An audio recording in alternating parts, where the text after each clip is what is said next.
বাংলা ধারাবাহিকে অভিনয় করে অনেক তারকারাই খুবই জনপ্রিয় হয়ে উঠেছেন দর্শকদের কাছে।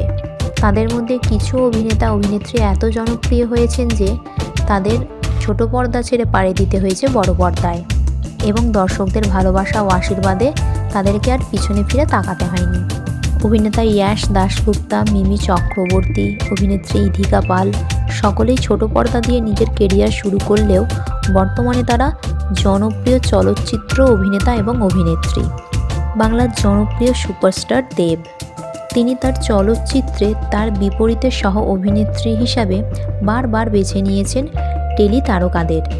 তিনি জুটি বেঁধেছেন মিঠাই খ্যাত সৌমিত্রিষা কুণ্ডুর সঙ্গে, যমুনা ঢাকি খ্যাত শ্বেতা ভট্টাচার্যের সঙ্গে, রিমলি ধারাবাহিকের অভিনেত্রী ইধিকা পালের সঙ্গে। এছাড়াও তিনি তার ছবিতে একাধিক টেলি তারকাকে সুযোগ করে দিয়েছেন। এইবার আরও একবার তিনি জুটি বাঁধতে চলেছেন একজন টেলি অভিনেত্রীর সঙ্গে। 2026-এ তার চলচ্চিত্র আসতে চলেছে অ্যাম্বুলেন্স দাদা, আর এই সিনেমায় তিনি তার কো অ্যাক্টরস হিসাবে বেছে নিয়েছেন জগদ্ধাত্রীকে, অর্থাৎ আমাদের সকলের প্রিয় অঙ্কিতা মল্লিককে। জগদ্ধাত্রী ধারাবাহিকে ইয়াশ সান্যালের চরিত্রে অভিনয় করে খুব জনপ্রিয় হয়েছিলেন অভিনেত্রী।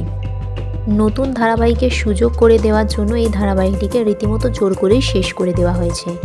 তাছাড়া এই ধারাবাহিকটিকে সমাপ্ত করার আর কোনো কারণ নেই। আর এই জনপ্রিয়তার জন্যই অভিনেত্রীর সুযোগ পেলেন দেবের নায়িকা হওয়ার।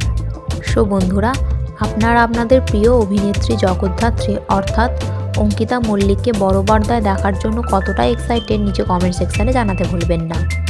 ভিডিওটি ভালো লেগে থাকলে লাইক, শেয়ার এবং চ্যানেলটিকে সাবস্ক্রাইব করে রাখবেন।